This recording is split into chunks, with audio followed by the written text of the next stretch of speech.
Thank you very much for coming on the last day of the talks. Now, a hole in holography. So we have seen this diagram on this board probably 100 times in the last weeks. And the interesting thing is what happens, what does this arrow really mean, and can we follow it down? And usually, postulate 4 tells us that there's no drama, so nothing special happens when we go there. So usually what that is taken to mean is that I can zoom in on this little piece of the diagram. And when I zoom in on it, it looks like this, which is just Rindler space. And so if I have some modes A and B, they live in a particular entangled state of the modes on the left and on the right-hand side. Now, I never was quite sure if I should... and this is obviously related to a theme that we discussed or you discussed in the last week of the workshop, which is entanglement and its relatedness to connectedness. So I was never quite convinced about this picture for the horizon of a black hole. So I'd like to understand this. Of course, we know that this works for a Rindler horizon, which is planar. But does this work for spherical horizons is the question I want to ask. So my goal here is to understand spherical surfaces. Eventually, I will want to understand spherical horizons. But as a first step, let me just understand spherical surfaces. So that's my motivation.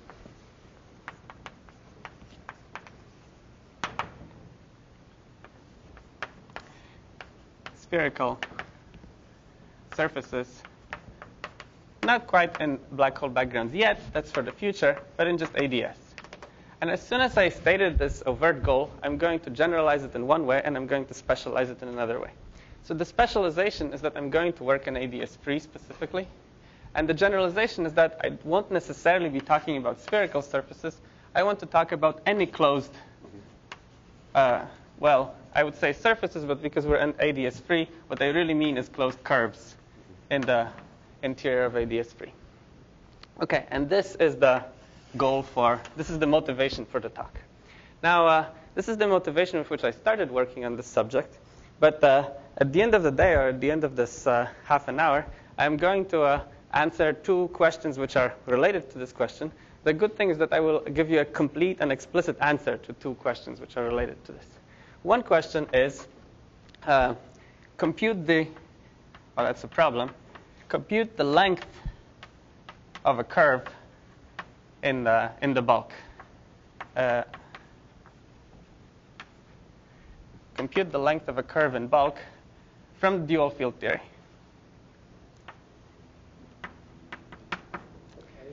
Huh? Any curve of any curve.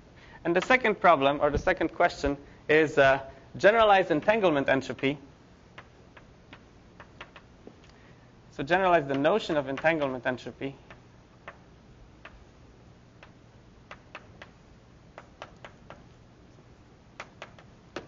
to regions which are bounded in time.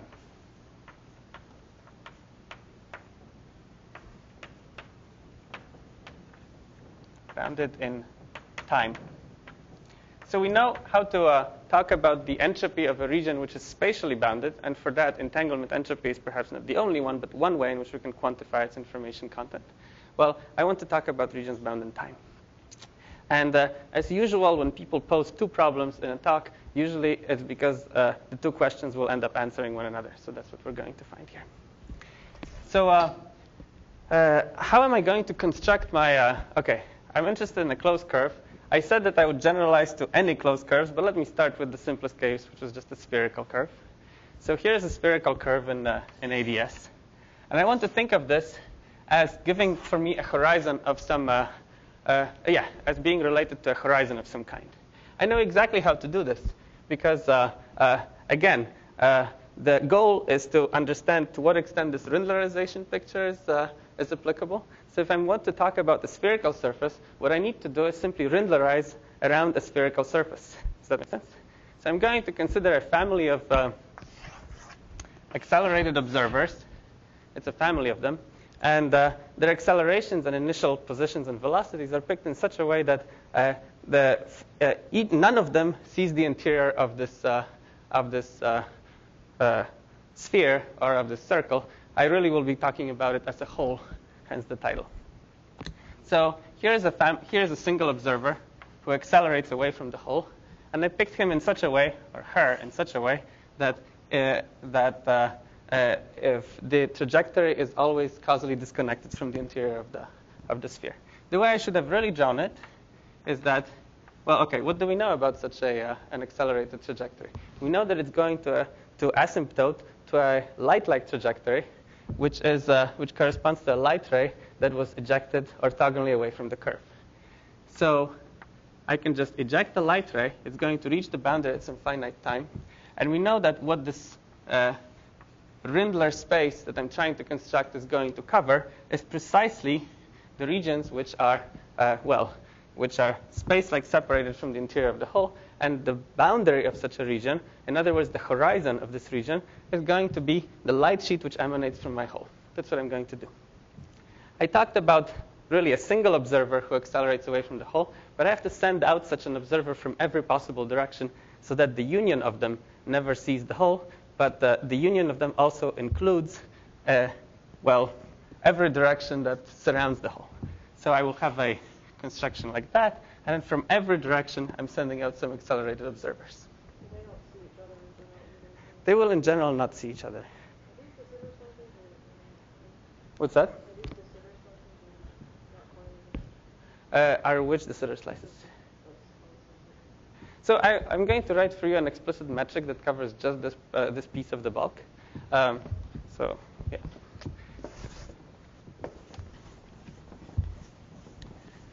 But while I'm erasing, let me talk about what's on the picture. So I have drawn a bunch of light-like trajectories that depart away from the hole and reach the boundary. So there are a couple of things on this picture that we should take out. One is that I'm going to there's only a finite time piece of the boundary which is causally connected with which is causally disconnected from the interior of the hole. That's one thing. Another thing is that because I have constructed my bulk spherical Rindler ADS space, so I'll be talking about the space as spherical Rindler ADS, because I've constructed it as the union of what Rindler observers from different directions see, naturally on the boundary, this time strip also decomposes into a union of regions which correspond to observations made by a specific observer approaching this hole or really accelerating away from the hole from a particular direction. So in other words, just like the union in the bulk, spherical Rindler and ADS is the union of ordinary ADS, Rindler ADS spaces, in the bulk, this finite time strip of the field theory is the union of causal diamonds. And each causal diamond is related to a single direction from which I can approach and go away from the curve. Does that make sense? So I'm going to write down the metric which just does the job. L is the Sitter radius here. Oh, and here I will have to look at my notes.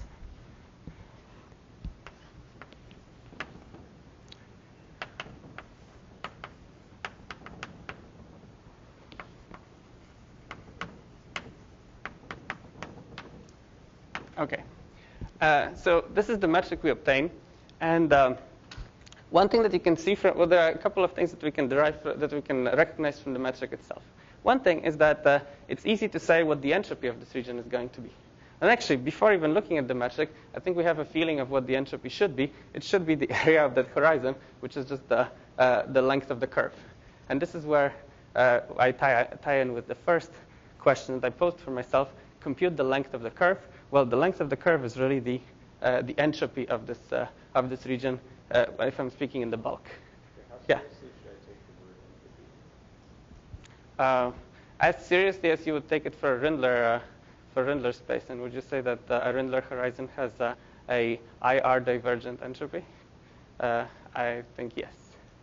Well, there are plenty of papers that establish this and or use this fact. And every other set of notes about black holes just says, oh, this looks like Rindler, therefore we know what the entropy is. It's just 1/4g times the transversal area. So then the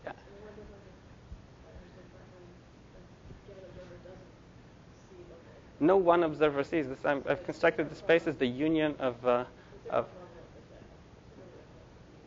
It is different. Yeah, that's the novel thing about this. Yeah, that's the novel thing about this.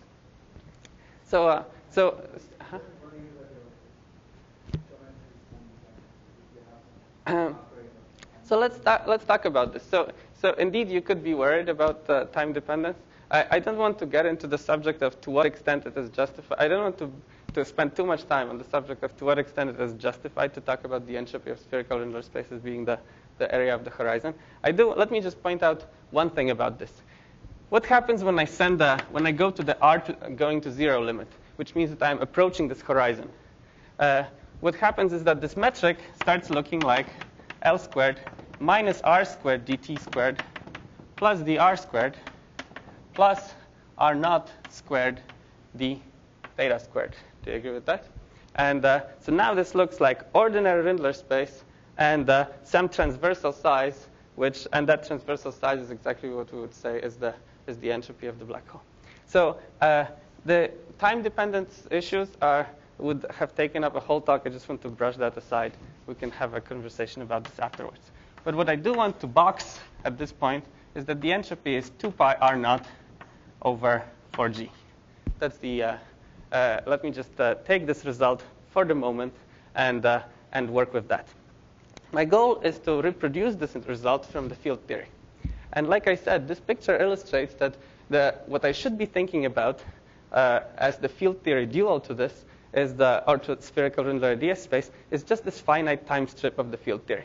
So really my goal here, if I want to reproduce this from the CFT, is to compute the entropy of a finite time strip of the field theory. And I will draw these to denote that this is periodically identified. This is the object for which I want to compute the entropy. Does the problem make sense? So actually, we'll see. So let me solve the problem. In fact, before I solve the problem, let me draw a copy of this finite time strip of the field theory. And again, this is periodically identified.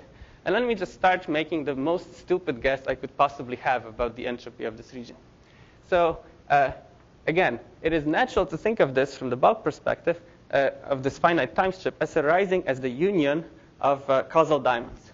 So let me take a single causal diamond. Now, what is the entropy of a single causal diamond? Well, let's call it SI1. I will just take it to be the entanglement entropy of that. Now let me take another causal diamond, and I'm going to add them. So I should have written 1 here. Now I will write S of I2. But it looks like I have double counted or double covered this region, which is common to them. So I'm going to subtract it and write S of I1 intersection I2 with a minus sign. That's sort of the stupidest thing you can start doing if you wanted to measure this. Well, now I'm going to continue. Oh, and by the way, this is exactly what would have been the right-hand side if you were trying to write down the strong subadditivity inequality for these diamonds. So there is a reason why we should have looked at this, because strong subadditivity, knowing that there is a strong subadditivity inequality, this is a natural kind of thing to start looking at. So now I'm going to take another diamond, and I will add its entropy content, and I'm going to subtract, well, the interval that I have double counted now, which is just the intersection of I2 and I3. And I'm going to continue this procedure on and on. What am I going to get at the end of the day? Veronica has a question. Yeah, I mean, your words about strong subadditivity would have held in higher dimensions, but your overlaps would not have been, causal diamonds in higher dimensions. Yeah, so that's why I specialized the ADS3 at the very beginning, and it's an open problem how to generalize this to higher dimensions. If we were going to have a discussion about this, it will be at the end. So for the moment, let me just work on ADS3. But I raise the higher dimensions just because it's not obvious that there should be any connection, because there is no connection in the higher dimensions. Okay, but I'm going to tell you about the connection that we know is there, and we'll see if it works in higher dimensions next month. So what is the answer for this? At the end of the day, here, because I'm talking about overlaps of neighboring regions, I'm really talking about some discretization of this space. So I'm not really talking about the strip which looks identically horizontal at the top. It looks like I have some wiggles at the top coming from just these the tops of these diamonds. We're going to erase those wiggles at the end. But at the moment, what we have is if I have n diamonds, I have n sitting in front of this. And what I have here is the difference between the entanglement entropy of a single interval and the overlap region between that interval and the next one. So what that is I have here I'm going to just use the standard formula for the entanglement entropy. There's a C over free sitting here, and now I have log of 2L over mu, where L is the ADS radius, and now I have sine of alpha naught. Alpha naught is the size of the diamond, and I take alpha naught to be really half the size of the interval. And what I have to subtract from this is the overlaps, which is 2L over mu times sine of, now I have alpha naught minus whatever the overlap region took away from this, which turns out to be pi over n. This is the expression that I get to work with. Now, I pulled this alpha naught out of a hat, but actually we know exactly what this alpha naught is. What this alpha naught is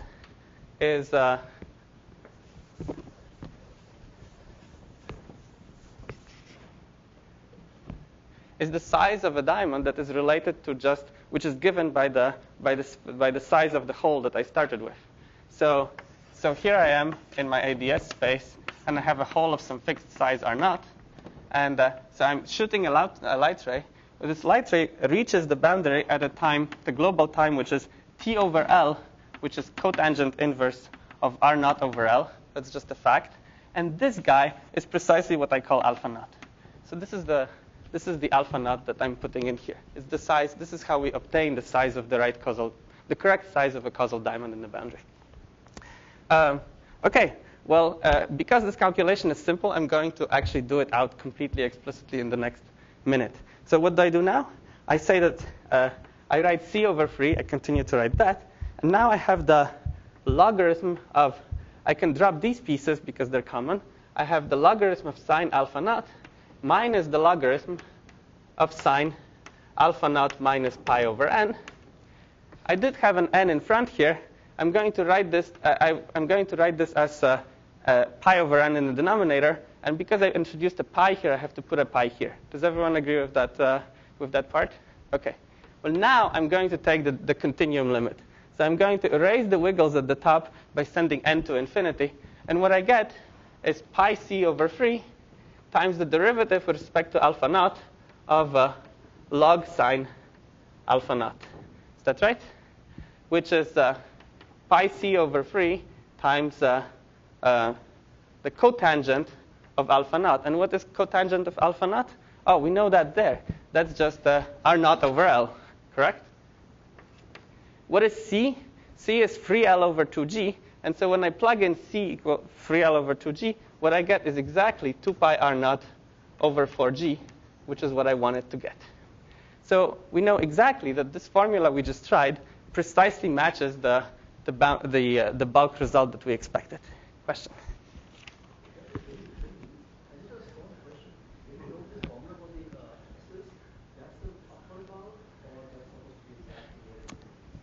If I wanted to talk about the entropy, so let's forget about taking a lot of these intervals. But let me just take two of them. So if I have a single interval and another interval, what I may have wanted to compute is the interval of the union of them. And then what this would have been is an upper bound on the entanglement entropy for the union. Now, the union of them has a causal diamond which reaches strictly higher. So yes. It would have been an upper bound for this taller causal diamond, but I didn't take it to be an upper bound. I took it to be an exact value of the entropy of this. In other words, so we could think of the chunks of additivity as telling us that as a relation between the entanglement entropies or information contents in some more general sense between objects which look like that and objects which continue all the way to include the whole causal diamond. I tried this as an experimental setup, and it turned out to work. This is the setup of this. So I want to, I will want to extract something back from this. For the moment, I stumbled with the setup is that, or the status is that I have stumbled upon a formula that works, and I will see how generally it works and maybe extract something back from it. Okay, so yeah.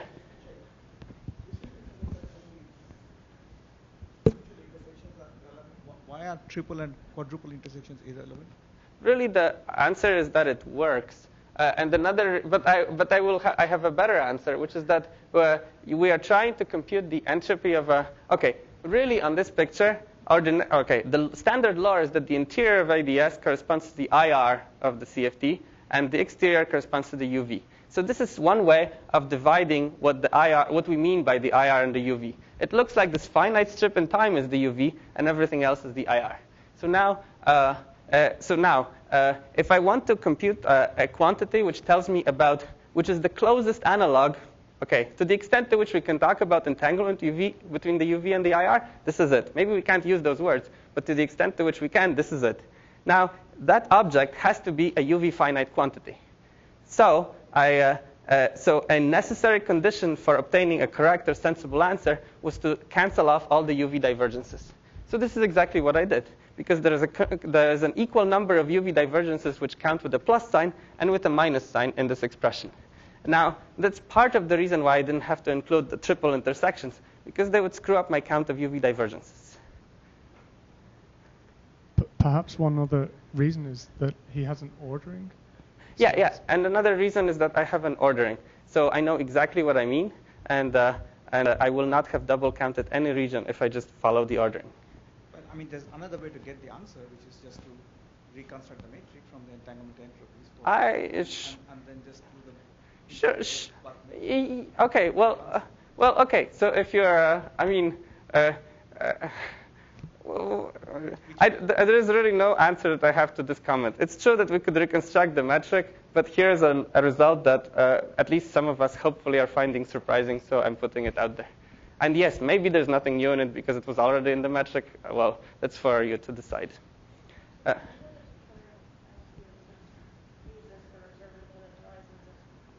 use this to sort of patch together observer-dependent horizons and, say, cosmological background? I don't know yet. I would like to do that in the future, but yeah, this is a very preliminary stage. You could consider, for example, a field theory of the sitter. I would definitely like to do that. So the sitter is what okay. So because this metric, which I already erased, is in Pfefferman-Graham form, we actually expect for there to be some kind of ADS-CFT which relates just the spherical Rindler ADS space to just a field theory which lives on a deformed slice which never reaches outside the strip. And the background for this field theory turns out to be the sitter space only when the size of the hole is 0, and for other sizes it's a deformation of the sitter. No, I understand that, but still. Oh yeah. I'm not sure. Well, yeah. Yeah, just a naive question. You probably said this already. Are you interpreting this as computing the entropy of the field theory for that strip or not? Yeah, I'm interpreting the. So again, my goal was to generalize entanglement entropy to regions bound in time. Sure. This is what I propose to be the generalization. I should think of a region which is bounded in time as a union of some causal diamonds, and then arrange them in this fashion. And I know exactly what I mean in 2 field theory dimensions, and in higher dimensions, it's an open question for how to generalize this. Okay, but the state that you started with over here was a pure state. It was in fact ADS vacuum. So it's just a pure state. So the only entanglement here is sort of entanglement across time. It's the entang. Well, hang on. For any piece of the, we have non-zero entanglements for spatial regions. Sure, but you covered the entire CFT here. Exactly. That's the thing that I find interesting about this. But if we wanted to, well, hang on. But if we talk about, well, okay, the motivation for my talk is to say to what extent can we use this picture to be zoom in on the horizon and talk about just Rindler as the Well, if we do that, then okay, if we undo the zooming in, then that's what we are forced to consider. So yeah, that's part of the motivation for doing this work, is to really understand.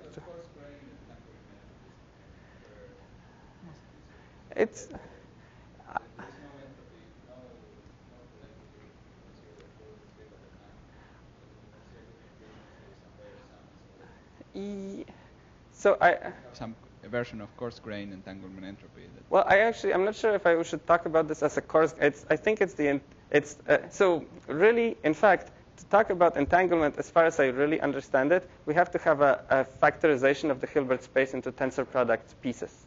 Now, I'm not sure, and in fact, I don't believe that there is a tensor product decomposition of the Hilbert space into the pieces which are just responsible for the interior of the hole and just the outside. So perhaps entanglement is not even the right word to begin with.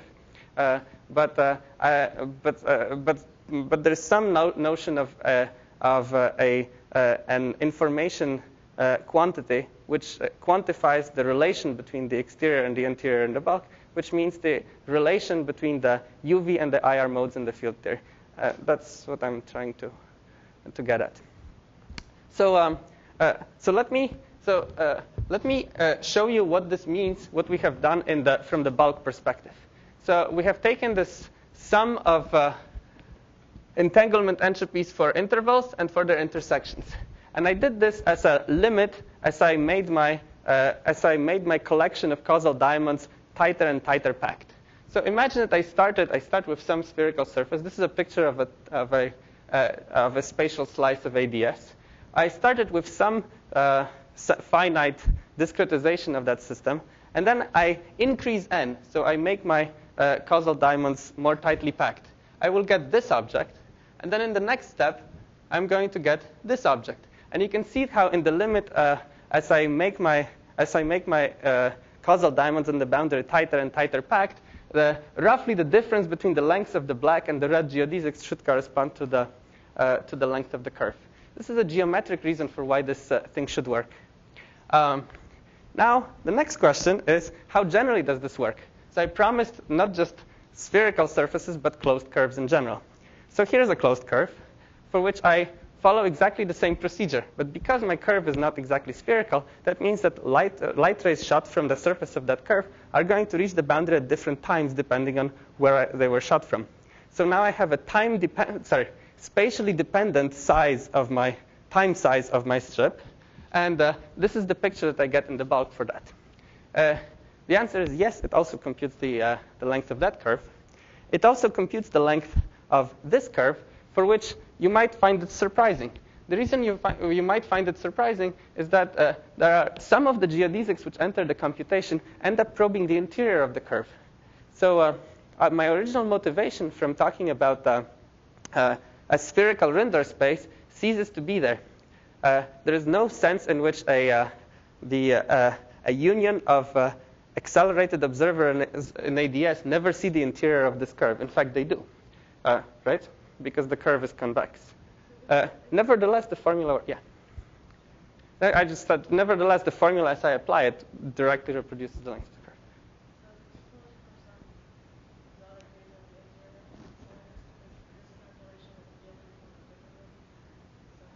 the curve. Can you say again?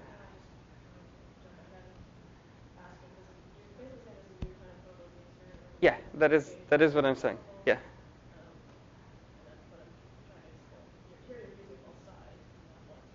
Well, I'm really just, and I have an explicit formula for what I mean in the field theory. So I can just, plug a given time strip into the formula. Yeah, I have a map from time strips in the boundary to quantities which are real quantities greater than 0.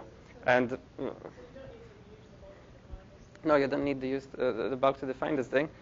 Modulo a subtlety that I will tell you about at the end. I mean, I guess I'm nearing the end, so I should start talking about it. But just give me 1 second. So one thing that you can ask is, okay, so I have reproduced this. Have I reproduced this exactly?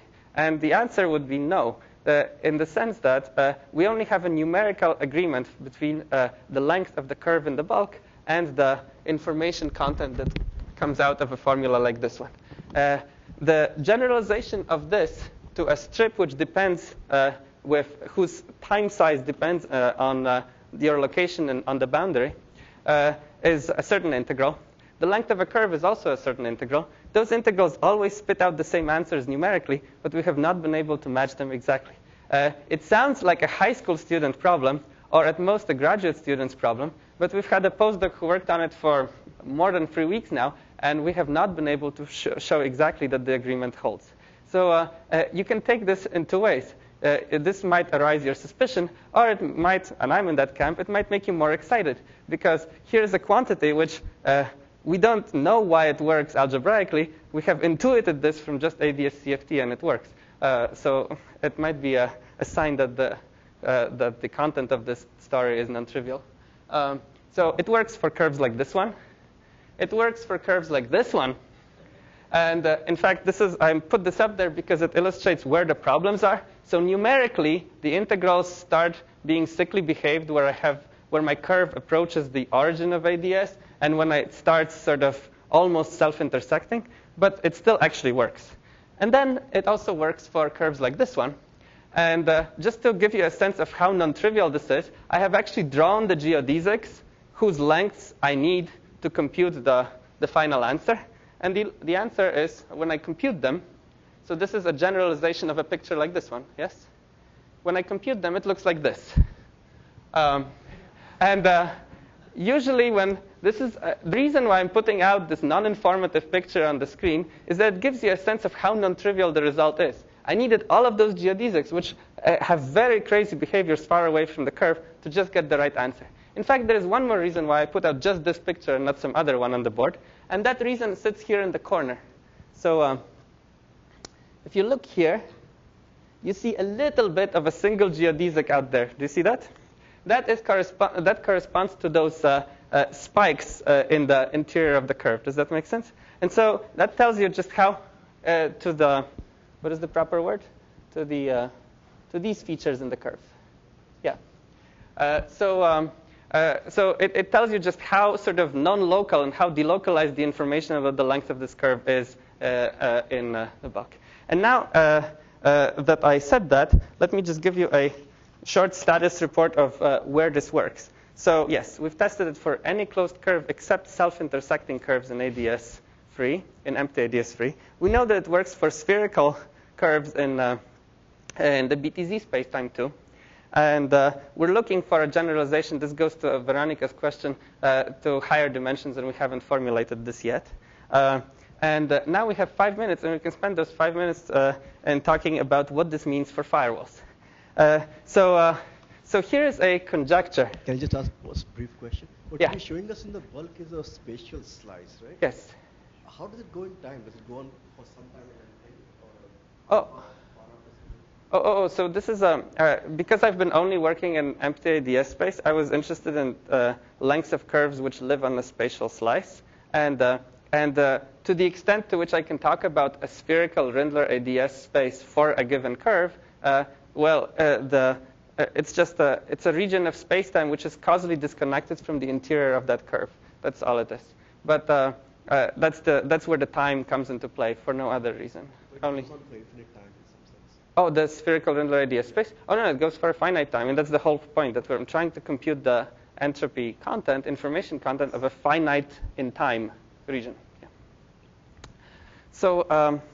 So we computed this quantity, which we believe generalizes entanglement entropies to regions which are bounded in time. And what does this quantity really mean?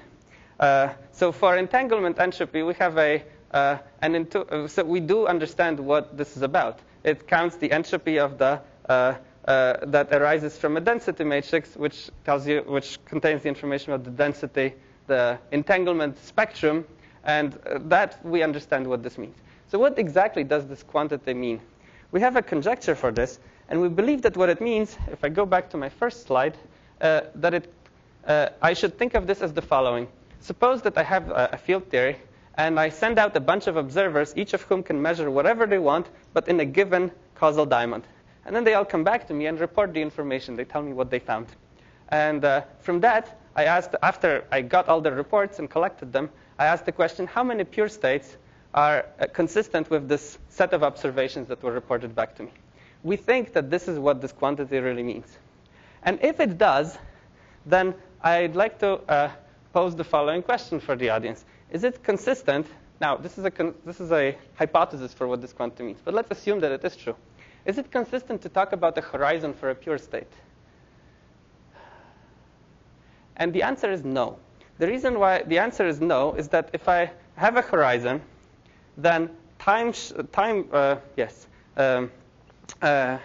light-like trajectories ejected from the horizon will never reach the boundary. That's the definition of the horizon. And so my finite in time strip, if I choose my hole in holography to just coincide with the horizon, there's no finite piece of the field theory that corresponds to it. It is the whole field theory. Does that make sense?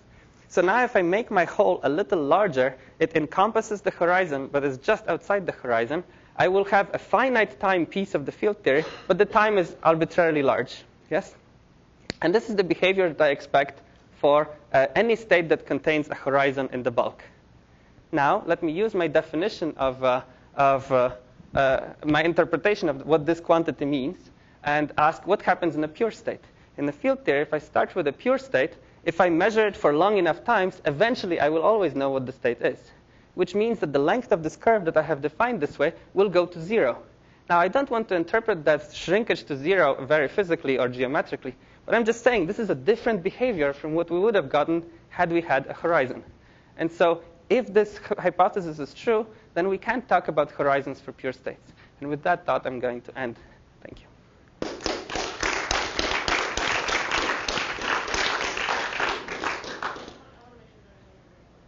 Uh-huh.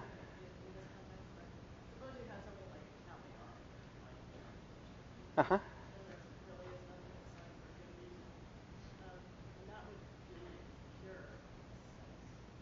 But I will need to have some extra.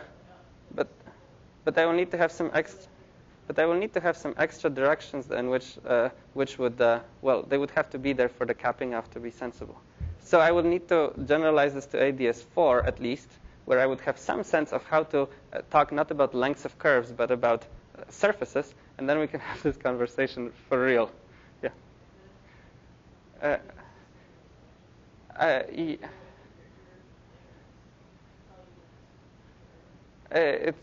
So the question is, how do we? Okay, take a field theory which does have an interpretation as that capping off, and with that capping off, that will necessarily have to happen in some higher than two-dimensional field theories, and see what happens. So that's I'm very interested to find out what the answer is. Yeah.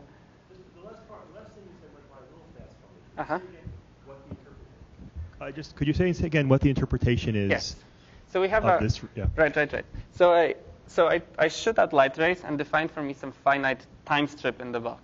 Now let's say that this was the horizon of a black hole.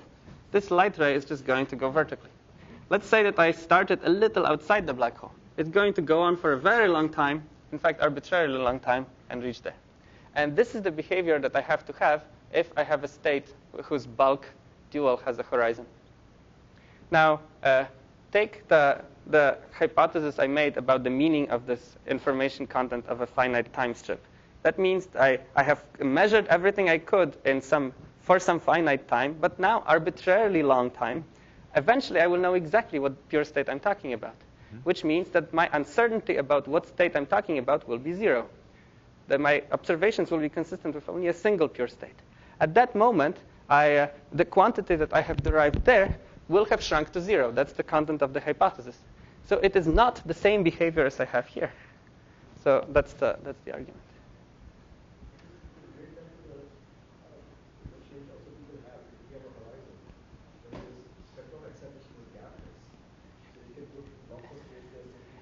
Exactly.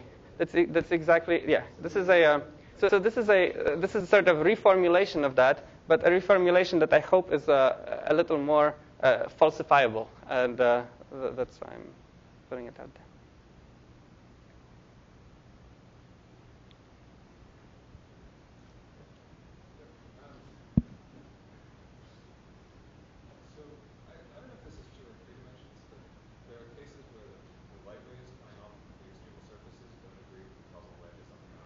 Yeah. So Mukher and Veronica are experts on this. But all I will ever need for this construction is causal wedges, which are associated with well, first of all, because I'm in 3 dimensions, they're just intervals, and in that case, I will not have a problem. In higher dimensions, just looking ahead to the future, I will always ever need causal wedges associated with spherical surfaces, because I'm always interested in encapsulating everything that is causally disconnected from my region, from my hole. And for spherical surfaces, causal wedges agree with causal holographic information agrees with entanglement entropy. So. In specific state. Oh yeah. So because I've worked on the it's true. We don't. We will have to see how this plays out for states which are not the vacuum and not the BTZ spacetime. So it's just too early for me to answer that question properly.